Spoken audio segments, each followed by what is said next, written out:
Good morning. Good morning, Queens. Good morning, everybody. Good to see you each in the room on today. Running on in here quite early, and I'm running on behind, having vision talk and updates with Jim behind the scene, and looked at the clock and said, "Oh, we gotta get on. We gotta get on out there." So, good morning, everybody. Welcome to the community where we are over here being better together. It's good to have you here on today. I think for just these few minutes that we do have, because I've used up a bit of our time behind the scenes. I'm going to go ahead and just direct us to a space. So we are definitely doing on page 102, day 23, my core is settled. I invite everybody right there. Yeah, let's do our deep breathe. I invite everybody right there, whether you want to close your eyes because you're in a space where that's good. But if you're driving, keep your eyes open. Or if you're getting dressed because you're en route to work and you're just listening, keep your eyes open. But everybody can with us. You can close your eyes if you can, and everybody just inhale. Exhale. Everybody inhale again and exhale. And I invite us to say what we began to say on yesterday. My core is settled. My core is settled. And sometimes to really do that, we got to slow down enough. We got to catch our breath. We got to lock into a rhythm that is beyond the busyness and the hurriedness.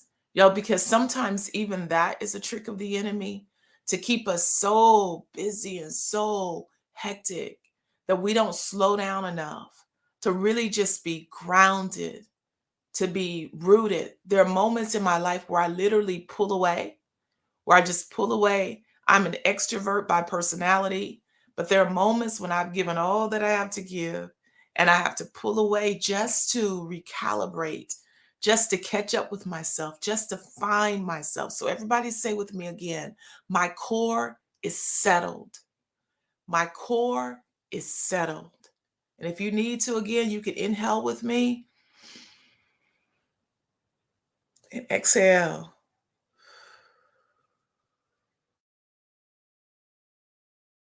Sometimes we have to do that.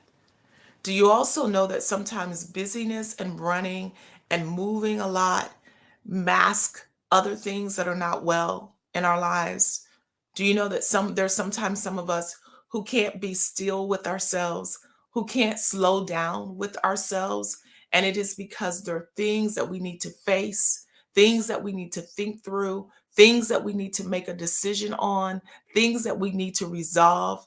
But sometimes we can hide out in busyness for whoever that's for this morning. So we want to be well in our core. We want to be well in our core. Nothing missing, nothing broken. Now, real quick, I was asking the Lord, like, where do we share? So, a combination of things are happening. Normally, you all know I'm here in the Better Together, where I'm here in Queens, see Queens, because that's what we're reading. But today, I'm doing this because we're in this one, because I want to remind you, for those of you who have small businesses or you lead in nonprofit organizations, to look up this website, Houston Fund for Social Justice and Economic Equity. Yesterday, many of you were there and you are aware that the organization that I helped to lead there, that we announced an $8 million grant. Y'all, I kid you not. I don't know how to tell people any differently. It's legit. It's real. Our last round, we passed out over $5 million in grants. This round, Houston area, sorry, let me say that, Houston area, we're coming with $8 million. I'm literally going to be in places handing out checks for 50 and 60 and 40 and 10 and $100,000. That's the truth. Those are the types of open doors that God has afforded in my life. So I want to remind you of that on that side. I want to remind you of that on that side. And then even last week when I was sharing the vision, and then I'm going to come to the lesson, it's going to all connect. You're going to see the connection. Last week when I was sharing the vision about what I desire to do next as it relates to having a center here in having a center here in Houston as well. One of the things that the Lord put in my heart is you have not because you ask not. You open doors and opportunities of consulting and grants and part-time positions and all types of stuff for so many people. You have to have avenues to reap what you sow. So I'm going to do that. I'm going to put something in place. Jen's going to help me for the month of May, where for those of you who desire, for whom the Lord puts it on your heart, for those of you who want to really contribute into good ground, to really see a vision be made manifest, I'm going to have a whole giving campaign for the month where you can choose to come to it regularly, because perhaps the way your finances are situated, they don't lump sum hit you. So over you're going to give, are you going to save up and give a lump sum so that you can help push that vision forward? We'll be able to have our small gatherings in Somerville, our larger gatherings here in Houston.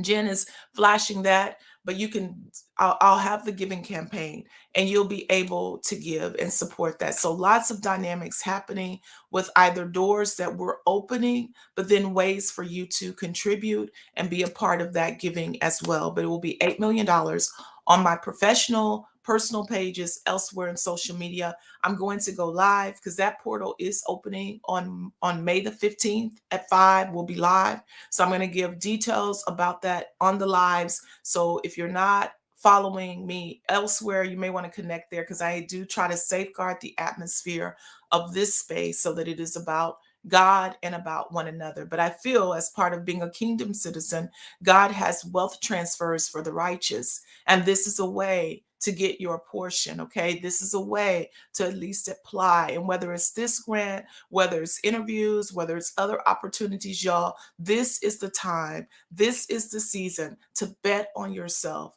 to go after what God has put in your heart to do. Now, I know that is for Houston people. But for those of you who elsewhere, I still give you that same message. I don't know what's unfolding in your particular community, but what I do know, y'all, is that it's our time, that God is giving avenues and portals and ways that we can begin to elevate and move forward with what He's called for us to do. And then I will pause right here because we are in a different month and I really am going somewhere else with this, but I want to pause right here again and say thank you to everyone who does contribute here. We have goals and we have dreams for this community. Everybody who gives, everybody who's checked yourself, who's really assessed, do I come here regularly? Do I benefit from these Bible studies? Have I ever, a single time, ever just paused and slowed down and given to this community? Have I ever did a substantial contribution for the amount of spiritual growth and well-being that I receive here? And let me acknowledge this, just to be clear. This is not other organizations or things that I'm a part of. So if you say, well, I've given to the nonprofit that she used to serve with, that's not the community. If you're saying, well, I've given to the church that she used to go to, that's not the community. That's like saying, I pay my light bill, so I'm not going to contribute for the water bill or the gas bill. And some of you, I say those things, one, because it's right, and I no longer minimize what I bring to the table and allow it to be okay for people to just say, I'll take and I'll take and I'll take, but I'll never give. I no longer do that unapologetically. And two, I'm trying to help you, because if you have businesses, if you have things that you're about and you take advantage of, or you don't bless, or you use other people, you are going to reap what you sow. That is kingdom principle. That is kingdom principle. And somebody owes it to you to tell you that the way that you handle other people's businesses, the way that you handle other people's endeavors, the way that you handle what other people are up to, if you have similar things, you're going to reap what you sow. And sis, I love you enough to say that, to look you straight in your eye. For some of you, I would be able to call you by name and say, I see you regularly here. I know that you are here. And to this day, you have yet to sow a dime into this community. And it's not right. So, and that's not to, that this is not to pressure you. This is to let you know that that's not right. And you are going to reap what you sow. So if you want to really see God's blessings in your life, all of us, we have to operate by kingdom principles. We have to move by kingdom principles. Now I'm going to jump over here to our devotional for today and talk to you a bit about that. So again, so yesterday this happens, press conference, the mayor, hundreds of people in the space, all of the extra stuff that happens with that, you all. And on my way home, ready to tell it, Jen, I almost practiced telling you so I wouldn't have an emotional moment. Do you know the thought that came to my mind? So many of you know that in 2014, my father transitioned. My father's in eternity, right? The thought after all of that, after having my spiritual father there, having a host of you there, my eldest brother, my first friend was there, my siblings were there, a couple of them were there who were in town, um, just all of that. And the thought that came to my mind is, I wonder if my father would be proud of me. That's the moment. That's what came to mind, Jen. I wonder if my dad would be proud of me, of who I became, of what I'm doing. I'm sharing that this morning because in day 23, it starts off and it says, although 8 of her siblings died in infancy, Elizabeth of Austria survived. She survived. Y'all are trying to say yes like y'all talked to Greg. And the reality is, I know that. I appreciate y'all saying, oh, I just checked in with him and he said yes. Look at Sister Linda. I know that. And I received that and I know that.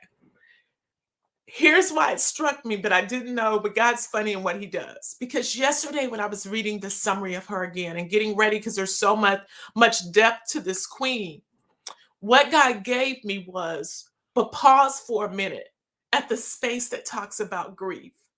And then it reminded me of a conversation that my sorrow friend, I should say that first, sister in Christ, Charlotte and I had a couple of weeks ago about how we in the body of Christ, we often don't manage the conversation of grief very well. And y'all, I talked about it with real emotion, but no tears. Like we were just processing grief and loss, grief and loss. Whether it's grief because someone has literally physically transitioned, or grief because your marriage has ended in divorce, or grief because, as one of my dear friends had to go in and have some surgeries and it removed, unless God just works a miracle, any notion that she'll be able to have a child. Grief because somebody committed suicide, and the church for forever has put those people automatically in hell, and so you're trying to process your loved one and what your theology teaches you about what will happen to your loved one. Just grief because things that you thought would have happened by now hasn't happened, and so the life that you plan to live, you don't see it, or the way that things are going right now, that's not what you would have desired. So those hopes and those dreams, what you envision, that's no longer an option. For those who've lost their moms, like that thought of, I miss her, I wish I could talk to her every single day. Like grief is this real thing. So with my weepy self on this morning, I'm gonna try to just help us, right? Because grief for me showed up yesterday out of the blue.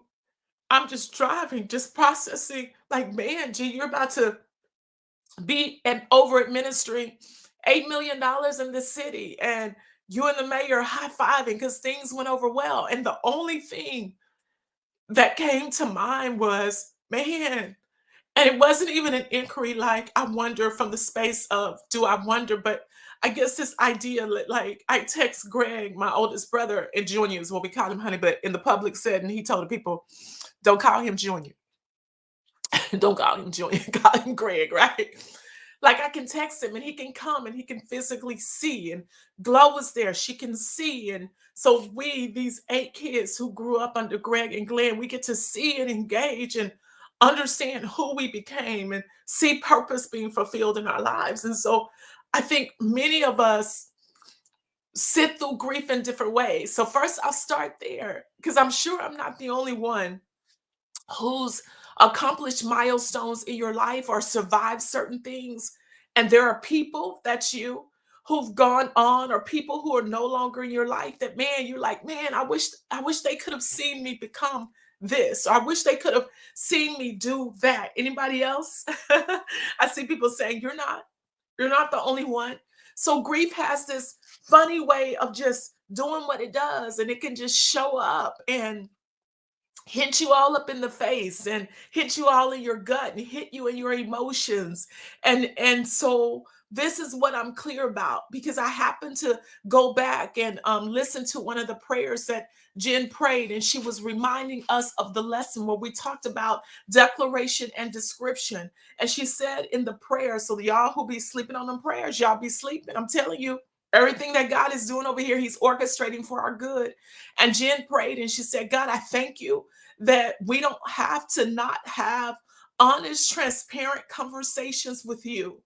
That within the body, when we're being so careful to not try to declare certain things into the atmosphere, we no longer describe the innermost wounds of our souls, of our hearts, of our minds. Like, I miss things about my father that happened.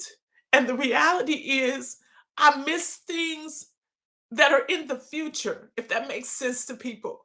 I miss moments that I know are coming in my life that I already processed, that he will not be a part of.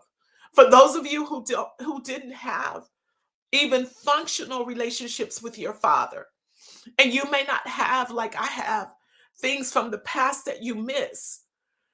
There are so many cliches that we've taken on in our culture that are not true. And so we use those things to cover up our band aid, dealing with real emotions. Like people say, you can't miss what you've never had. That's not true. That's just not true. You can miss what you've never had. You can grieve what you've never experienced. You can feel like, I miss a father figure who was never present, who didn't get to tell me good job, who didn't call me baby girl and tell me that he loves me. I do miss knowing that my father will not walk me down the aisle. I do miss knowing that he would have sat on the row with my siblings and clapped the hardest and been the proudest. And I'm in a space of being so well that I no longer pretend in spaces where I'm not well. And I'm not afraid to talk to God about those areas, for fear that if those words come out of my mouth, I'm declaring or shaping some condition over my life. Jen prayed and said, God, I thank you that you welcome our transparent conversations, that you really want us to be healed, y'all, that God wants us to be well and he wants us to be whole. And so, grief, I don't really even know all that I'm supposed to say about it. I just know that the Lord laid it on my heart in conversations with my friend. I know that in reading her story, grief is a huge piece of it. Her parents had gone through so much loss, and then she was born into loss. And I know that at the end of it, it was about her core being settled. That when you're navigating things that can feel very heavy emotionally, or can feel like it's just off, something is just off, then it's our core that settles us, while simultaneously holding space for us to address an area that's not well. Y'all get this. Nothing about me today is going to denounce God. I love God with all of my heart. Nothing about me today is going to cause me to second guess my faith. Nothing about this today is going to cause me to say that Jesus is not real. I've learned that there the absolutes. Like, let me just give you some. When we say you can't miss what you've never had, that's not true. When we teach things like um whatever in faith cannot exist in the same space. Let me just say it this way. For me, that's not an absolute. For me, that's not a truth. When people say even something as simple as fear and faith can't exist in the same faith, in the same space, I'm going to say, for me, that cliche is not true. And I hold space for anybody else who's ever taken a step by faith while still sorting through your emotions of fear. It's like, God, I trust you that I'm going to do well at this interview, but I do have a little bit of nervousness and fear about it. Why am I highlighting these things? Because when you've been conditioned, when you've been raised in environments where now cliches and erroneous teaching has shaped who you are, it leaves a lot of us walking around face forward, faking the funk like we're okay, but deep down inside, because faith and fear shouldn't be in the same place, because I can't miss what I've never had, because I'm not supposed, all of that stuff keeps us trying to live up to hypothetical, um theoretically erroneous doctrinational stuff that's not good. When God simply says to us that we can come before him with boldness and we can make our requests known to him. So if I come to him and I say, Daddy God, I'm really having a hard time today. I don't know why these emotions hit me out of the blue. And I'm just trying to drive home, but my eyes are filled with tears. He doesn't shun away and say, well, you can't miss that. Or, oh, then you must not be operating by faith because you don't know that even though he's not here, I got you. I'm your God. He's not like that.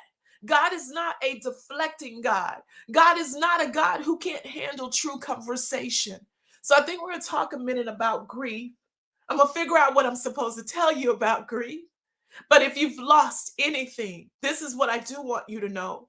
God really does care. You really can have those honest conversations with him. We can start there, right? We can start there. We can just be honest.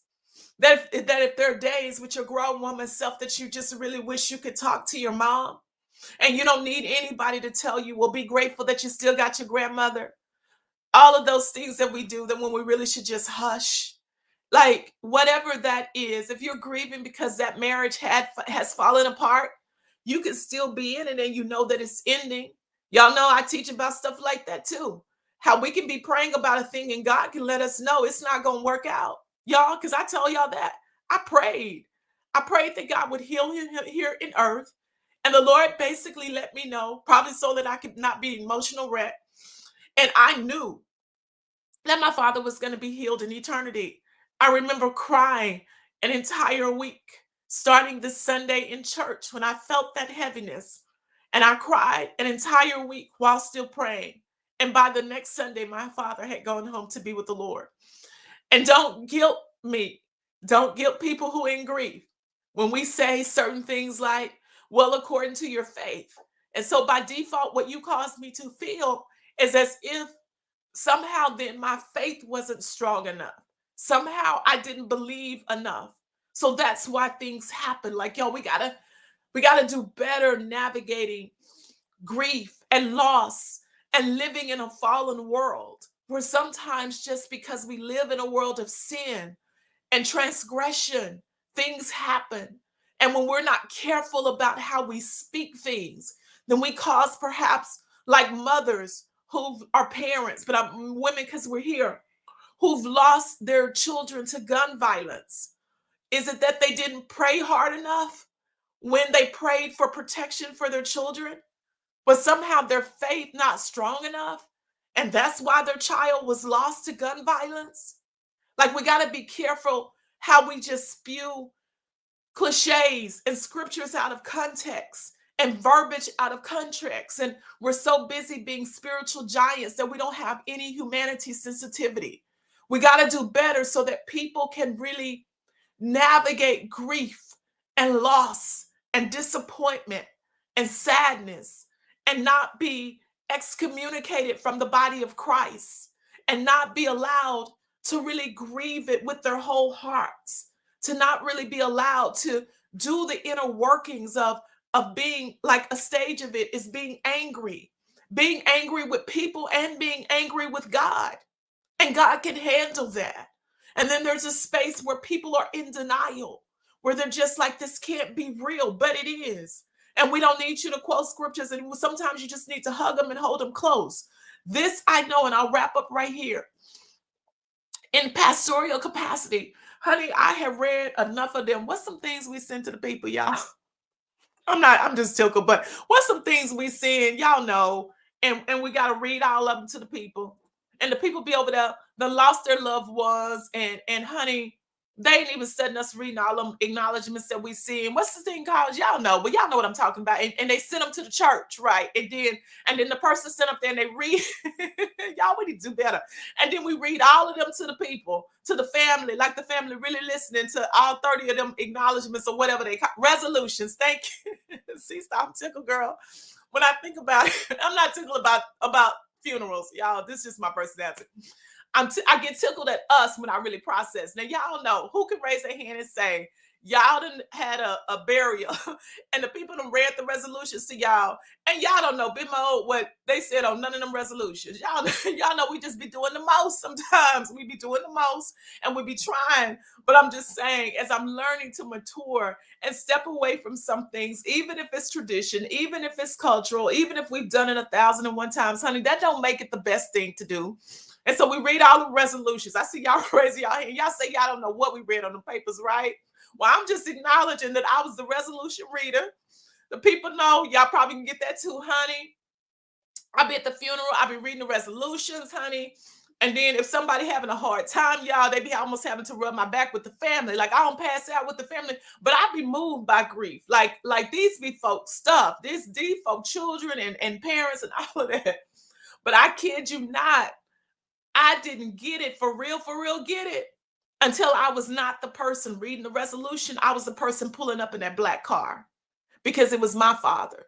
It gave me a whole new lens on what to say and not to say during grief, how to navigate. I kid you not. I kid you not. When I had a good Christian sister, honey, she was doing her best. And when she let me know that I was not the first one, nor would I be the last one to lose a parent. And I know she was trying to pull me on through and to just help me, honey. But by the time she got through letting me know that I was not the first, nor would I be the last, y'all, I was almost like, you know what, let me give me a good new membership. Because if that's the only level of sensitivity y'all y'all cranking out up over here, that ain't what you tell nobody. How about you just hug me and tell me I'm sorry about your loss and keep it moving? Because listen, I know that I'm not the first one to lose my father, and I know that I'm not the last one, but that's the only one I got, right? I don't have a lineup of additional dads. That's the one I got, right? So sometimes we say and we do too much. That's what I'm really getting at. And we don't hold space for people to really navigate grief physically, a divorce, like if you've been married to someone, for many women 25, 30 years, they've been married and connected to that person longer for more years of their life, than they've been alive. Like in the lifespan that they've been alive, they've been connected to that person. So when they're saying they're going through a divorce or they're separating or they're doing their journey, they're not just separating from that person, they're also trying to separate from an identity and figure out who they are. And we can rush and we can put pressure, even if it hasn't been that many years, but it was their hopes and their dreams. Or even if it's a sickness, let me add that one and then let me get off of here because I get to tell y'all too much. But then if it's like a sickness and you're going through that sickness and it causes you to have to lose your hair and or perhaps lose a ton of weight, and who you see in the mirror is no longer the woman that you've been working hard to be, there's a grief process there. There's a difference between shaving your hair because you want the bald or the shaved look, and a woman who's lost their hair because they're going through a situation, a cancer or whatever. There's grief. And all I'm saying today, and we're going to figure out how to do this, is we're going to talk about it and attempt to hold space for people to be well. Nobody has the designated, let me say it this way, God has not made any of us the designated timekeeper on when somebody ought to be finished grieving. No, he hasn't made any of us the spot check protocol setter on what should wound a person or not. All he's commissioned us to do is love one another. Love one another and hold space for him to exemplify his love for us through one another. We don't have to understand it. Don't nobody have to understand how, in the amazing moment that happened yesterday, how somehow grief hit me in my gut and I'm driving and crying. People would have wondered, are you overwhelmed with excitement? Is that, and I would have had to say no. I just wish my dad had been here to see this. His daughter from this family of 10 who were on free and reduced lunches, y'all. Free and reduced lunches is now serving as the lead in the city of Houston over $8 million. God is amazing in what he does.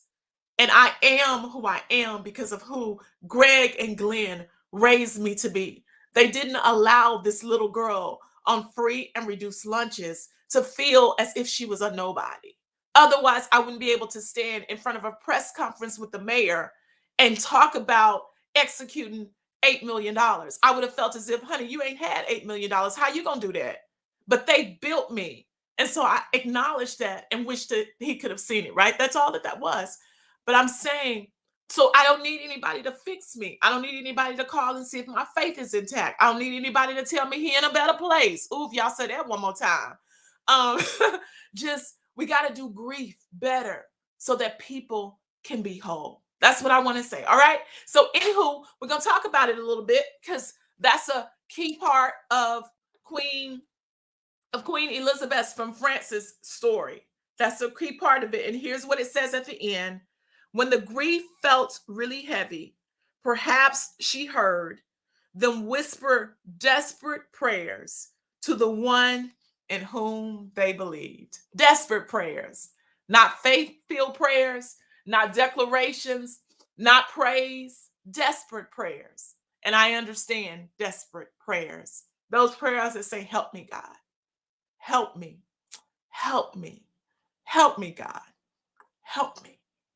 Help each of us who's journeying through something, through some space, whether it's grief physically and we're missing loved ones, whether it's hard spots, whether it's loss in our marriages, loss in friendships, y'all, because there's some friendships that when you got to separate from them, it tears at your heart, but you got to do it.